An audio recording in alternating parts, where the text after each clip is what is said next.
नमस्कार मेरे प्यारे बच्चों। कैसे हो? भी उम्मीद करता हूँ आप सभी स्वस्थ होंगे। काफ़ी टाइम से आपकी जो डिमांड थी, ठीक है, कुछ बच्चे कमेंट्स भी कर रहे थे कि हमें साइंस के विषय में क्लासेस कब मिलेगी, जो कि एस्टेट लेवल 2 की होगी। तो वो इंतज़ार आपका आज ख़त्म होने को है, क्योंकि आज से ही हम जो लेवल 2 है, ठीक है, वही सेम फॉर्मेट 2017 से लेके 2023 तक के सारे सेशंस यहाँ पर हम कंप्लीट करवाएंगे आपको। चलिए बिना टाइम वेस्ट किए हुए आज का सेशन शुरू करते हैं मेरे बच्चे। चलिए जी, फर्स्ट क्वेश्चन आपकी स्क्रीन के ऊपर आ चुका है। फर्स्ट क्वेश्चन क्या बोलता है कि यदि टायर एवं सड़क के माध्यम में, मतलब कि कोई बाइक का टायर है, उस टायर और सड़क के मिड में जो फ्रिक्शंस लग रहा है, फ्रिक्शन का जो गुणांक है वो कितना लग रहा है? 0.5 लग रहा है। तो 108 किलोमीटर प्रति घंटा से चल रहे वाहन को जिसे न्यूनतम दूरी पर रोका जा सके, मतलब कि इतना अगर मैं उनके टायरों के बीच में फ्रिक्शन लगाऊं तो कितनी डिस्टेंस के ऊपर मैं रोक पाऊंगा, अगर उस व्हीकल की स्पीड मेरी कितनी है? 108 किलोमीटर पर आवर है। देखो, ये पहली चीज मैं यहां पर एक चीज बता देता हूं भाई।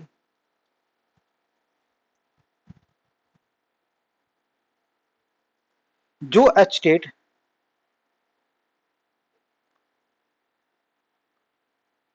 जो एस्टेट टीजीटी का जो लेवल आता है, जो टीजीटी होगा, टीजीटी मतलब सबको पता है कि टीजीटी वाले 6 से लेके 8 तक के बच्चों को टीच करते हैं।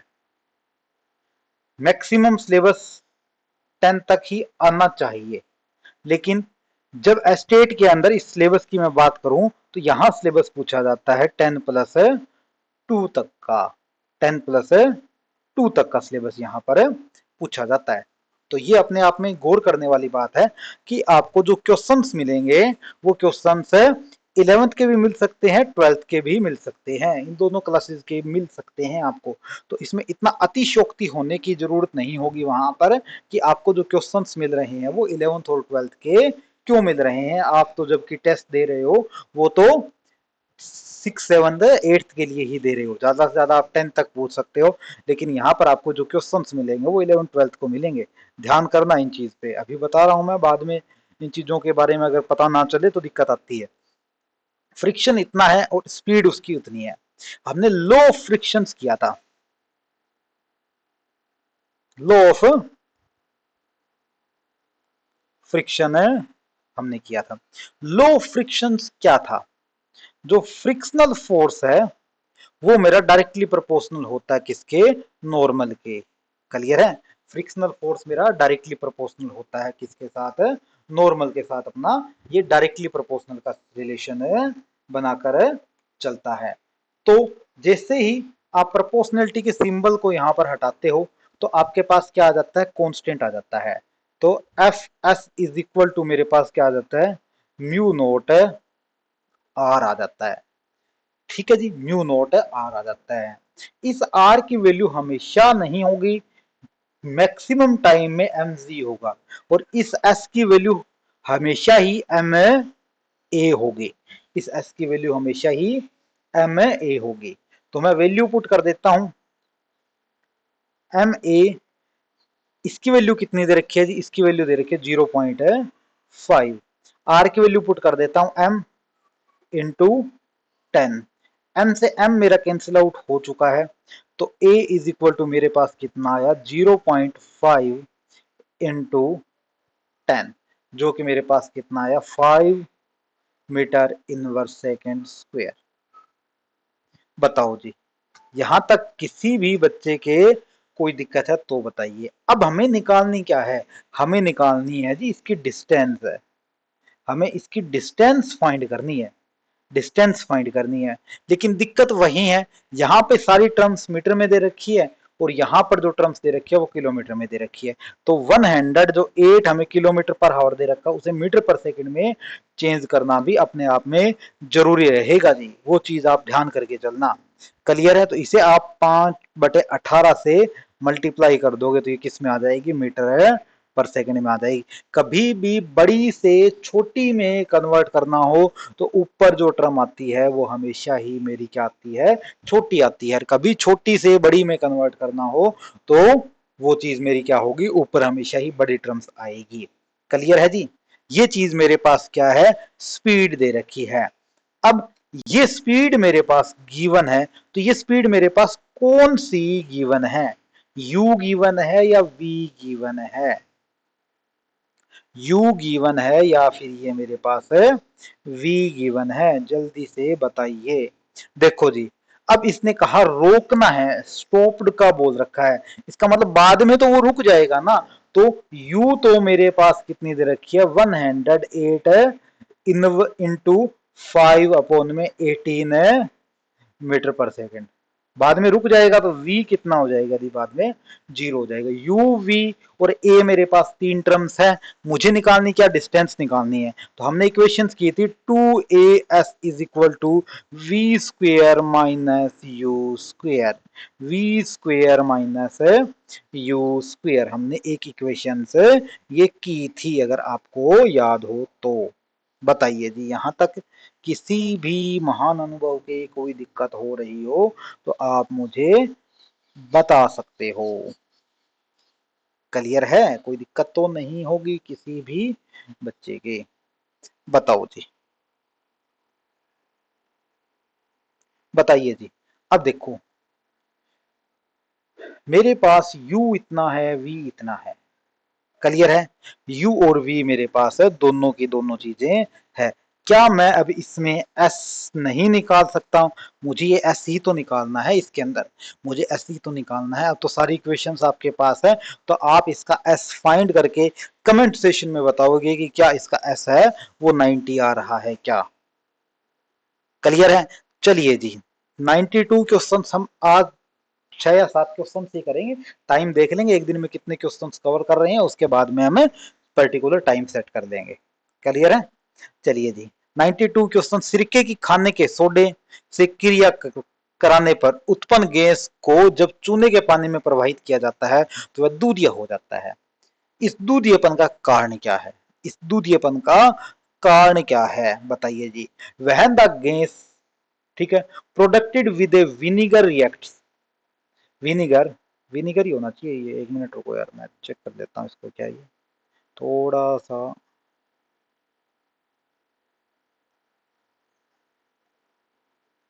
एक सेकंड भाई। हम्म, विनीगर से बेकिंग सोडा। चलिए जी, रिएक्शन हमें करनी है। पहली चीज तो क्या चीज बनेगी वो चीज हमें पता करनी है, और फिर होगी क्या क्या चीजें। चलिए जी, हम करते हैं बात पहले एसिटिक अमल की। एसिटिक अमल का फॉर्मूला बता देना जी, क्या होता है, सी की 2, एच की 4, ओ की 2 plus N A H C O 3।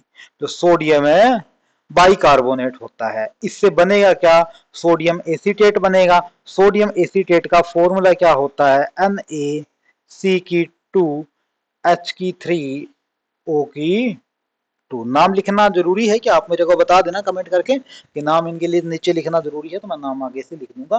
बाकी इसमें इतना ज्यादा नाम लिखने वाला कोई फंडा नहीं है। क्वेश्चन आपने पढ़ लिया होगा, थोड़ा सा मैं इसको ना स्पेस बना देता हूँ अपने पास, हाँ, लिखने के लिए। ठीक है, चलिए जी, हमने ये रिएक्शंस कर ली थी।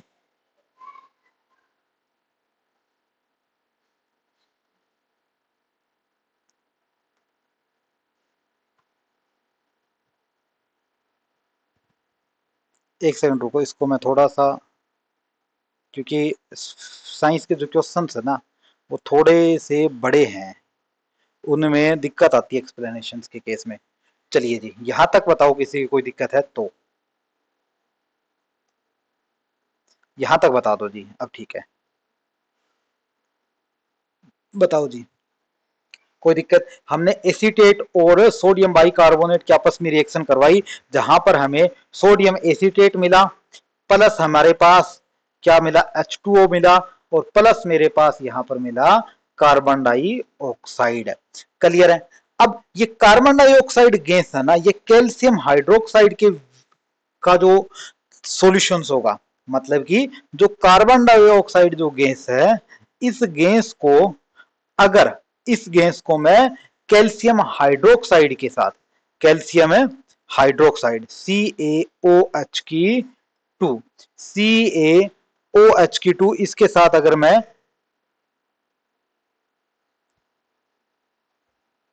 प्लस CaOH की 2, इसके साथ अगर मैं इसकी रिएक्शन करवा दूं, क्लियर है, इन दोनों की आपस में रिएक्शन करवा दूं, तो मेरे पास क्या बनेगा? पहली चीज तो ये डबल एरो रिएक्शन होगी। डबल एरो रिएक्शन को बोलते हैं इक्विलिब्रियम रिएक्शंस। ठीक है, ये चीज मेरे पास क्या होगी? CaCO3 plus H2O। अब CaCO3, पहली चीज तो कैल्शियम है ही है, क्लियर है, पहली चीज तो कैल्शियम सभी में ही है, तो ऑप्शन हम किसी भी तरीके से कैल्शियम कट नहीं कर सकते। क्लियर है? दूसरी चीज, पहले में क्या है? ऑक्सीलेट है, दूसरे में कार्बोनेट है, तीसरे में हाइड्रोक्साइड है, तीसरे में हाइड्रोक्साइड है, और चौथे में कैल्शियम है बाइकार्बोनेट है। चौथे में मेरे पास कैल्शियम है बाइकार्बोनेट है। क्लियर है जी? कोई दिक्कत नहीं होगी? तो जो रिएक्शन में दिक्कत आई, कैसी रिएक्शन में, कि जो हमें यहां पर कार्बन डाइऑक्साइड था, कार्बन डाइऑक्साइड को किसके साथ में डालूं ताकि वो वहां पर क्या कर दे? मिल्कनेस कर दे, दूधियापन उत्पन्न कर दे। दूधियापन किस वजह से आया था? कार्बन डाइऑक्साइड के साथ ऐसी मैं कौन सी चीज डालूं जिससे मेरे पास क्या आ जाए? दूधियापन आ जाए। कौन सी चीज हमने डाली थी जहां पर चूने का विलयन बन जाए, दूधियापन आ जाए? किस चीज के लिए? तो वो मैंने डाली थी कैल्शियम है, कौन सी डाली थी? कैल्शियम है हाइड्रोक्साइड। कैल्शियम हाइड्रोक्साइड, हाइड्रोक्साइड को जो हाइड्रो ग्रुप है, हाइड्रोक्साइड, कभी भी हाइड्रोक्साइड जहां दिया हो तो उसके पीछे OH लगा हुआ होगा। हाइड्रोक्साइड का मैक्सिमम केस में मीनिंग क्या होगा? OH होगा। ऐसा नहीं है कि जब आप एल्कोहलिक ग्रुप आओ तो उसके अंदर भी पीछे OH लगा हुआ होता है, नहीं, मैं उसकी बात नहीं कर रहा। जहां हाइड्रोक्साइड होगा वहां OH होगा, वो एक अलग केस वहां पर बन जाता है। तो हमने इतना किया कि जो सोडे के अंदर हमने पानी डाला था, या सोडे के अंदर जो हमने रिएक्शंस करवाई थी, उसके बाद में कार्बन डाइऑक्साइड जो गैस थी, वो किसके साथ मिलाने पर हमें एक दूधिया रंग दे रही थी? वो दे रही थी हमारे पास है कैल्शियम है हाइड्रोक्साइड की वजह से। चलिए जी आगे बढ़ते हैं। Question number 93। ठीक है, रुधिर की लवण सांद्रता होती है, the salt concentration of A acid. Salt concentration of A acid कितनी होती है? बताइए जी, साल्ट कंसंट्रेशन ऑफ एसिड कितनी है? अब पहली चीज तो साल्ट कंसंट्रेशन ऑफ एसिड है, इसके विषय में अगर मैं बात करूं तो क्या इसके अंदर होगा? ये चीज मेरे पास किसकी होती है? अकार्बनिक होती है।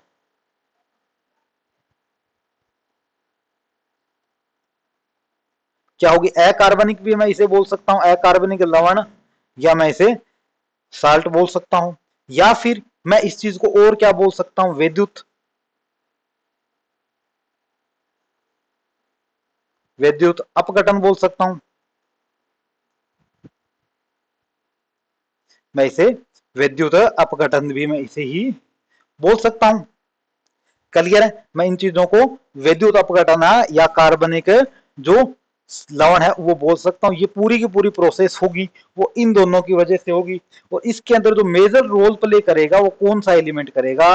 वो मेरे पास कौन सा करेगा? सोडियम है आयनिक करेगा। सोडियम के ऊपर जो चार्ज होता है वो सोडियम आयनिक एलिमेंट्स बन जाता है, वो इसके अंदर अपना सबसे इंपॉर्टेंट रोल प्ले करता है।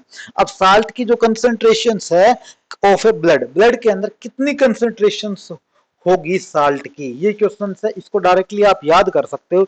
कितनी कंसेंट्रेशन होती है? 0.9 ग्राम पर 100 ml होती है। 0.9 ग्राम पर 100 ml होती है इसके अंदर टोटल हमारे ब्लड के अंदर साल्ट की कंसंट्रेशन। ये याद करने वाला क्वेश्चन है, कई बार एग्जाम में ये क्वेश्चन पूछा जा चुका है।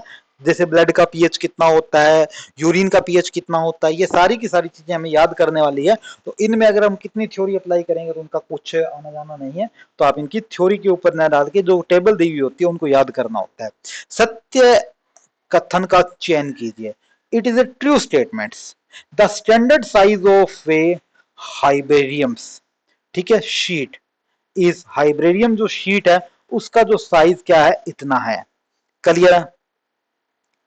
और tautonyms are not accepted in a plants, tautonyms not accepted in a plants. ठीक है, इसका जो आंसर मैं बात करूं कि इसके अंदर क्या चीज रहेगी, पौधों में पुनर्पर्दापन स्वीकृति है नहीं है। मतलब कोई भी पौधा होगा, उस पौधे के अंदर मैं सीधी सी बात करूं कि उसको मैंने काट के लगा दिया या उसको उखाड़ के मैंने लगा दिया तो वो अस्वीकार्य होगा। ठीक है, कभी भी ये चीज सत्य नहीं होगी। आज के टाइम में आप देख रहे हो भी, जो मोदी सरकार या हरियाणा सरकार जो गवर्नमेंट ने स्कीम लेके आई है कि जहां पर जोड़ों के को पक्का किया जा रहा है, उसके पास बड़े बड़े प्लांट्स लगाए जा रहे हैं। तो उन प्लांट्स या उन प्लांट्स की स्पीसीज का यहाँ मैं जिक्र नहीं कर रहा। ठीक है, जैसे मैं नींबू की बात करूं, नींबू की कलम आप लगा सकते हो, लेकिन वो एक एक्सेप्शन पौधे हैं ना जिनकी आप कलम लगा सकते हो। मैं बात करूं किकर की आप कलम लगा सकते हो, नहीं लगा सकते भाई। तो उस चीज की बात हो रही है। ठीक है, इसका जो राइट आंसर आएगा मेरे बच्चे वो बी आएगा। डिवोइन्स एरा इज नोन एज, ठीक है, डोलियंस कल्प को जाना जाता है एज ऑफ मेन, मानव काल, एज ऑफ मेन की वजह से, age of ruling ruling reptiles जो सर्प सीप है उनके काल की वजह से एक व्यक्ति है। इस व्यक्ति को किस वजह से जाना जाता है, क्या कारण था, बताइए।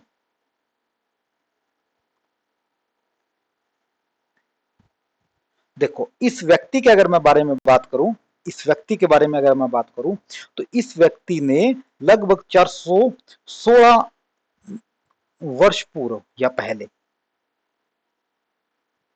एक थ्योरी दी थी, जिसके ऊपर उसने कुछ स्पीसीज के बारे में या उन स्पीसीज के काल के बारे में बताया था कि वो किस टेम्परेचर पर रहेंगे, उन किस टेम्परेचर पर वो जीवित रहेंगे। ठीक है, ह्यूमिडिटी क्या रहनी चाहिए, ह्यूमिडिटी क्या रहनी चाहिए, इन्वायरमेंट उसके पास क्या रहेगा।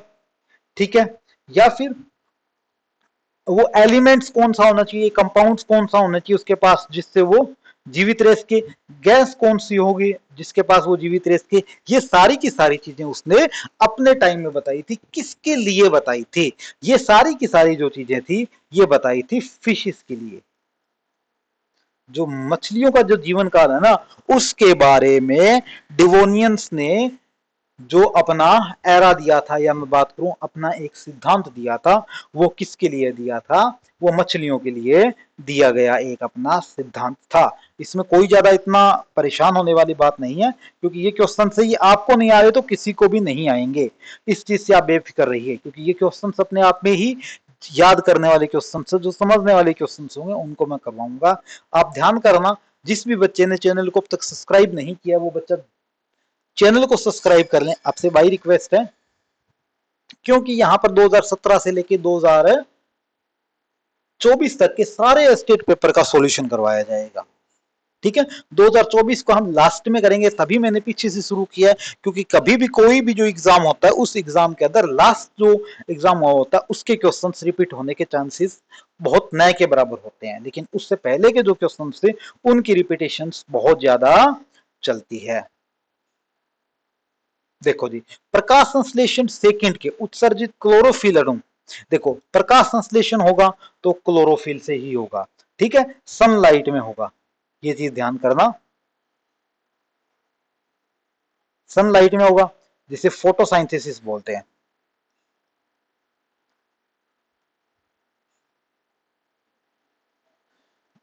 फोटोसाइंथेसिस जिसे बोलते हैं, जो क्लोरोफिल की प्रेजेंस में होगा। ठीक है, से अणु इलेक्ट्रॉन सर्वप्रथम ग्रहण करता, कौन करेगा, ठीक है, साइटोक्रोम्स करेगा, ठीक है, या साइटोक्रोम्स बी करेगा, या साइटोक्रोम एफ करेगा, या फिर किनोन द्वारा किया जाता है या फिर फेरोडोक्सिन द्वारा किया जाता है? किसके द्वारा ये सबसे पहले किया जाता है? बताइए जी, किसके द्वारा किया जाता है? जो क्विनोन्स है, ये क्या करेगा, जो भी इलेक्ट्रॉन्स क्लोरोफिल्स अपना छोड़ रहा है वो इस इलेक्ट्रॉन्स को अपने अंदर ग्रहण करने की कोशिश करेगा, ग्रहण करने की कोशिश करेगा, ठीक है, जिससे क्या होगा, प्रकाश संश्लेषण क्रिया होगी और जो सनलाइट आई है, जो सनलाइट आई है वो क्या चलेगी, स्ट्रेट लाइन में चलेगी, स्ट्रेट लाइन में। अदरवाइज ये अपना इलेक्ट्रॉन्स ना छोड़े और अगर ये अपना इलेक्ट्रॉन्स ग्रहण ना करे, ये इलेक्ट्रॉन्स ना छोड़े और इलेक्ट्रॉन्स ग्रहण ना करें, तो ये जो स्ट्रेट लाइन की मैंने बात बोली है, बोल देंगे सर ये तो सीधी चलेगी। अरे नहीं भाई, ये सीधी तो चलेगी चलेगी, लेकिन ये बैकवर्ड भी तो हो सकती है, फॉरवर्ड चलना कोई जरूरी थोड़ी है, बताया हुआ थोड़ी है, लेकिन इलेक्ट्रॉन्स की वजह से चल रही है, जिस डायरेक्शन में इलेक्ट्रॉन्स जा रहे हैं ये उसी डायरेक्शन में चलती है। तो किसकी वजह से चलती है, ये चलती है क्विनोन्स की वजह से, क्विनोन्स की वजह से ये सारी की सारी जो सनलाइट्स है वो चलती है। चलिए जी, चार ऑप्शंस आपके आगे दिए हुए, इन चारों ऑप्शंस में से कौन सा सही ऑप्शन है? निम्नलिखित में से प्रक्रम उपयोग का उदासीनीकरण अभिक्रिया के बारे में, मतलब न्यूट्रलाइजेशन, मैं पहले न्यूट्रलाइजेशन या उदासीनीकरण अभिक्रिया लिख देता हूं, कौन सी होती है, जहां पर एसिड है प्लस जो बेस है, एसिड प्लस बेस आपस में दोनों को मिक्स कर दिया जाए तो यहां पर मेरा क्या निकलेगा, साल्ट निकलेगा, और प्लस मेरा कोई भी एक वाटर निकलेगा। मैं बात करूं या वाटर भी एक अपने आप में साल्ट है, मैं डायरेक्टली इसको साल्ट बोलूं तो भी ये रिएक्शन मेरी गलत नहीं हो सकती। क्लियर है? अब इन चार में से कौन से टाइम पर जो साल्ट या वाटर निकाल रहा है उसके बारे में, किसी कीट के काटने पर कम मीठा सोडा लगाना चाहिए। अब देखो एक चीज बताओ, मान लो एक मधुमक्खी ने आपको काट लिया, एक मधुमक्खी ने आपको काटा है, तो उस टाइम, अब मधुमक्खी ने काटा है तो ये मधुमक्खी क्या करेगी, कोई भी कीट है, ठीक है, वो क्या करेगी, वहां पर अपने अंदर क्या चीज छोड़ रही है, वो एक एसिडिक नेचर छोड़ रही है, ठीक है, पहले केस की बात कर रहा हूं मैं, ठीक है, कोई भी कीट है वो अपने अंदर एसिड छोड़ रहा है, ठीक है, अगर मैं उसके ऊपर कम मीठा सोडा लगा दूं, अगर मैं कम मीठा सोडा लगा देता हूं तो क्या हो जाएगा, कम मीठा सोडा लगाते ही वहां पर क्या आ चुका, बेस आ चुका है, बेस आते ही वो मेरी रिएक्शन क्या हो चुकी है, एक न्यूट्रलाइजेशन रिएक्शन हो चुकी है, नॉर्मल सी बात है। अम्लीय मिट्टी में बिना बुझा हुआ चूना डालना चाहिए, अम्लीय मिट्टी में, अम्लीय मिट्टी में बिना बुझा हुआ चूना, बिना बुझा हुआ चूना, CaSO4 half H2O, CaSO4 half H2O, ठीक है, बिना बुझा हुआ चूने का मैं सबसे अच्छा एग्जांपल दे सकता हूं कि जो पीओपी है आपके, ठीक है, छतों में जो करते, अगर हम आपने अपने खेतों में उसका छिड़काव करें तो उससे फसल की पैदावार अच्छी होगी। क्यों? क्योंकि जो अम्लीय मिट्टी है और बुझा हुआ जो चूना है वो क्या करता है, या बिना बुझा हुआ जो चूना है वो क्या करता है, बेसिक नेचर क्रिएट करता है, बेसिक नेचर क्रिएट करने से यहां पर भी न्यूट्रलाइजेशन रिएक्शन हो रही है, दोनों में न्यूट्रलाइजेशन रिएक्शन हो रही है। जल जलने से हुए घाव पर बेरोल लगाना चाहिए, ये क्वेश्चन अपने आप में अच्छा है कि लेबोरेटरी के अंदर हमें कौन सी चीज का उपयोग करना चाहिए, बेरोल का उपयोग करना चाहिए। कभी भी जलता है, कभी भी जलता है तो वहां पर बेरोल लगाना चाहिए, जो बेरोल है, बेरेनोल्स, ठीक है, बेरोल बोल रहा हूं, बेरेनोल्स है, ये बेरेनोल्स के अंदर 0.01% क्या होता है, HCl होता है, HCl होता है, एसिड होता है। अब कोई चीज जल रही है वहां पर अगर मैं ये चीज लगाऊंगा तो वहां पर मेरी क्या होगी, न्यूट्रलाइजेशन रिएक्शन होगी, क्विक लाइंस, मतलब जो मेरी अप्लाइंग बेरेनोल्स अगर मैं वहां कर दूंगा तो वहां पर क्या होगी, मुझे एक शांति मिलेगी, या फिर मैं बोल सकता हूँ साल्ट वहां पर क्रिएट हो जाएगा जिससे मेरी जलन क्या होगी, कम होगी। ये एग्जाम्पल तो हम हमेशा ही देखते आए हैं कि क्या आपके टूथपेस्ट में नमक है, अगर नहीं है तो उसे नमक बनाना जरूरी है।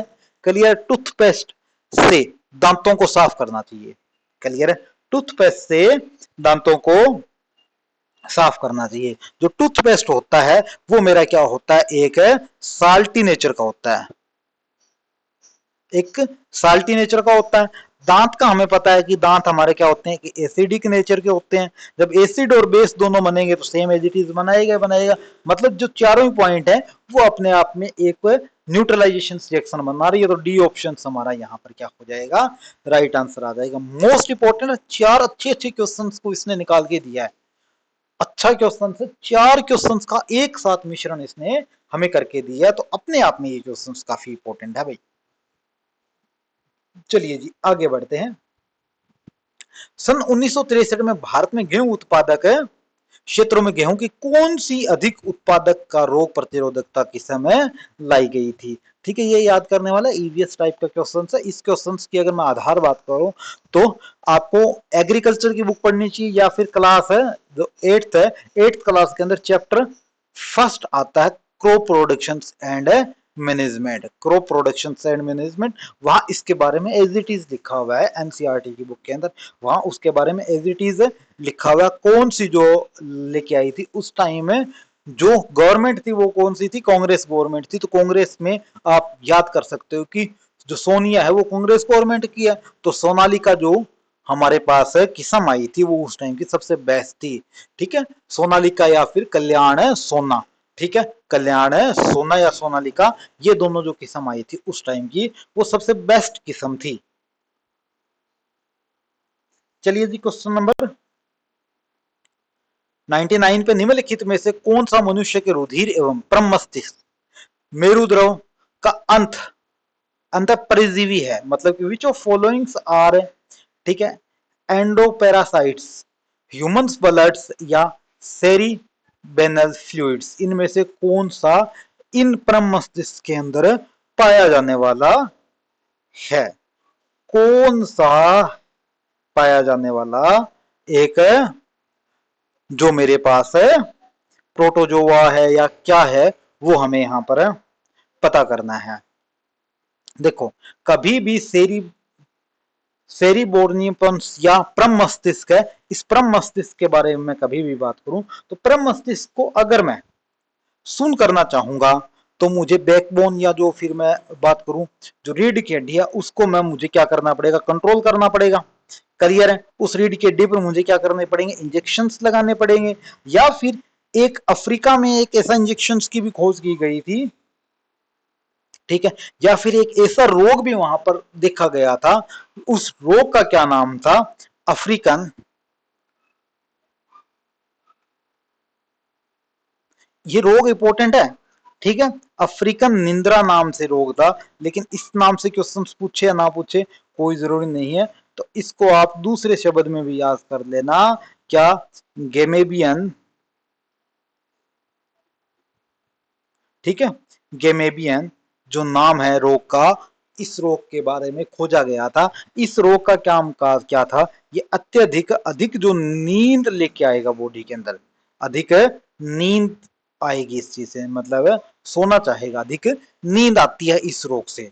क्लियर है, ये जो रोग होगा तो उस टाइम कुछ मक्खी या मच्छर की वजह से होगा जो क्या फैलाएंगे, प्रोटोजोआ होगा वहां पर। जो प्रोटोजोआ है, प्रोटोजोआ की वजह से ये रोग फैला जाता है। प्रोटोजोआ की वजह से ये रोग फैला जाता है जहां पर अत्यधिक नींद आती है। क्लियर है, गेमेबियंस जो रोग है ये रोग। क्लियर है, इस रोग के बारे में क्वेश्चंस कई बार पूछा गया है। हरियाणा सरकार ने, एचएसएससी ने भी इसके बारे में क्वेश्चंस काफी बार पूछा हुआ है। ठीक है, कुछ टेबल्स में लास्ट में आपको प्रोवाइड करवा दूंगा, उन टेबल्स को आप याद कर लेना। ठीक है, बायोलॉजी के क्वेश्चंस डायरेक्टली टेबल से उठाए जाते हैं। इतने ज्यादा बायोलॉजी के क्वेश्चंस आपको टॉपिक में से नहीं मिलेंगे, वो आपको डायरेक्टली टेबल में से उठाए हुए मिलेंगे। तो बताइए भाई आज का सेशन कैसा लगा, और इंप्रूव होगी धीरे धीरे, क्योंकि सेशंस अभी तो शुरू हुए हैं। जब शुरू हुए हैं तो थोड़ी बहुत तो प्रॉब्लम्स आती है, चाहे नेट की कंडीशंस की हो या फिर कई बार कोई क्वेश्चन ऐसा हो जो क्वेश्चन आपकी और मेरी दोनों की टच से बाहर हो। क्योंकि बायोलॉजी मेरा बेसिकली सब्जेक्ट नहीं है, लेकिन मैं बायोलॉजी टेट लेवल तक की करवाता हूँ हमेशा ही। क्लियर है, तो मिलेंगे कल सेम टाइम सेम जगह। ध्यान कर लेना बच्चे। ठीक है, सीडीपी की क्लास अपनी हो रही है।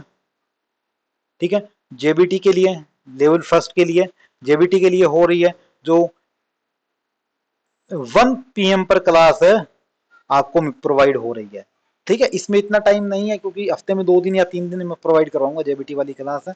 और जो ये अपनी क्लास है जो साइंस वाली है, ये रात को डेली 10 बजे आपको मिल जाएगी, डेली नाइट में 10 PM पर ये क्लास मिलेगी।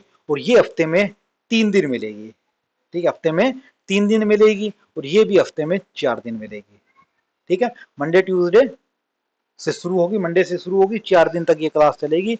और ये लास्ट के 3 दिन क्लास मिलेगी, 7 के 7 दिन अपने हो जाएंगे। मतलब डेली मेरे लिए भी थोड़ा सा पॉसिबल नहीं हो पाता कि डेली में क्लास है यूट्यूब पे प्रोवाइड करवा सकूं, क्योंकि मेरी ऑनलाइन क्लासेस और जगह भी चल रही होती है, लाइक टेक्स्ट बुक वगैरह पे। ठीक है, ऑफलाइन भी मेरे को स्कूल संभालने होते हैं, तो पॉसिबिलिटी ये हो जाती है कि थोड़ा सा बिजी शेड्यूल हर एक इंसान का होता है। लेकिन आप टेंशन मत लीजिए, आपको जो 2017 से जो क्वेश्चंस करवाने का मैंने वादा किया है कि 2017 से 2023 तक के क्वेश्चंस पेपर वो, देन इसके बाद में मैं आपको कुछ प्रैक्टिस सेट अलग से करवा दूंगा, क्लियर है, अलग से करवा दूंगा। और आपको सारे के सारे जो आज के क्लास नोट्स है या डेली जो क्लास ले रहा हूँ मैं, उसके क्लास नोट्स जो हमारा चैनल बना हुआ है या फिर जो ग्रुप बना हुआ है व्हाट्सएप पर, उस ग्रुप के अंदर डालता हूँ। तो मैं उसका लिंक दे दूंगा आपको डिस्क्रिप्शन के अंदर, तो आप वहां से ज्वाइन कर सकते हो। जिसने भी चैनल को सब्सक्राइब नहीं किया है उनसे विनम्र निवेदन है मेरे बच्चे कि आप चैनल को सब्सक्राइब कर लीजिए। मिलेंगे कल सेम टाइम सेम जगह इसी अपने खूबसूरत से प्लेटफॉर्म 3D साइंस के साथ। ख्याल रखिए, खुश रहिए। Thank you everyone.